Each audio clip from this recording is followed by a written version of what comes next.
Daandii dhugaadhaati riqichaa jireenyaa. Daandii dhugaadhaati riqichaa jireenyaa. Yemmuu si dhiibanii nuti akkamiin teenya.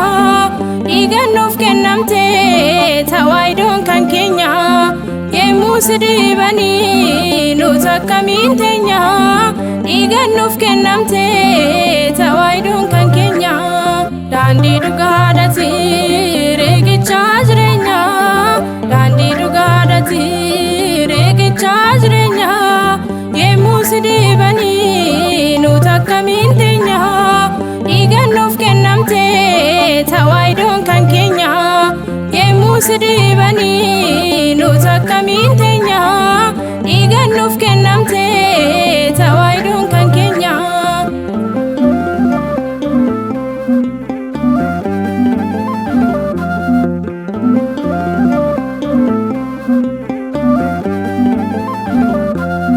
Phexros fannifamee, Phaawulos wareegamee, wangeelaa qulqulluu addunyaaf labsamee. Mallattoo nageenyaa fannoo isaa qulqulluu, eebbiif jaalalli isaa nu wajjin yaa bulu. Tawaayidoon jaalalaa fannoon qabbaneessa, laphee korra jirtaan yoomna qaanessa. Tawaayidoon jaalalaa fannoon qabbaneessa, laphee korra jirtaan yoomna qaanessa. Daandii dhugaadhaati riqichaa jireenyaa. Daandii dhugaadhaati riqichaa jireenyaa. Yemmuu si dhiibanii nuti akkamiin teenya. Dhiigaan nuuf kennamtee tawaayidoon kan keenya. Yemmuu si dhiibanii nuti akkamiin teenya. Dhiigaan nuuf kennamtee tawaayidoon kan keenya.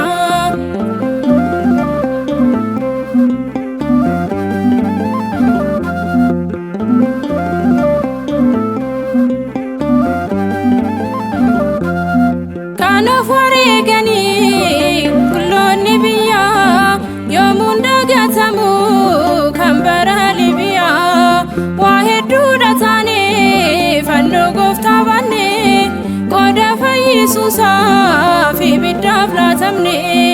Tawaayidoon jaalalaa fannoon qabbaneessa, laphee korra jirtaan yoomna qaanessa. Tawaayidoon jaalalaa fannoon qabbaneessa, laphee korra jirtaan yoomna qaanessa. Daandii dhugaadhaati riqichaa jireenyaa. Daandii dhugaadhaati riqichaa jireenyaa. Yemmuu si dhiibanii nuti akkamiin teenya. Dhiigaan nuuf kennamtee tawaayidoon kan keenya.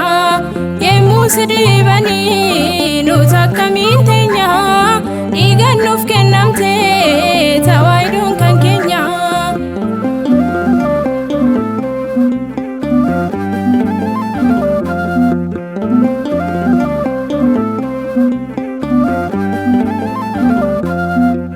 Dabarsuun kennu dhaalabboota kooti, amantaa qulqulluun tawaayidoon kan kooti.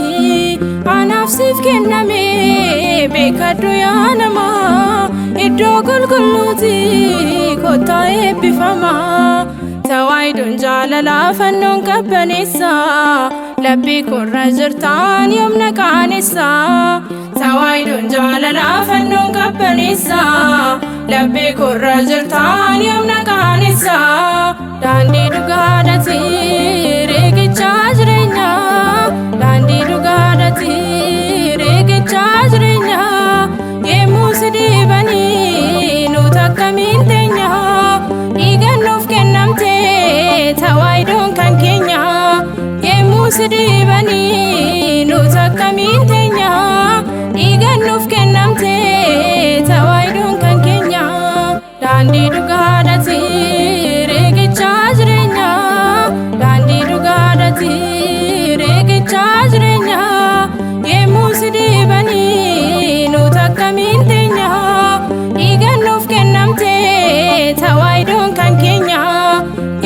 sidibani nuta kamin tenya igan nuf kennamte tawaidun kan kenya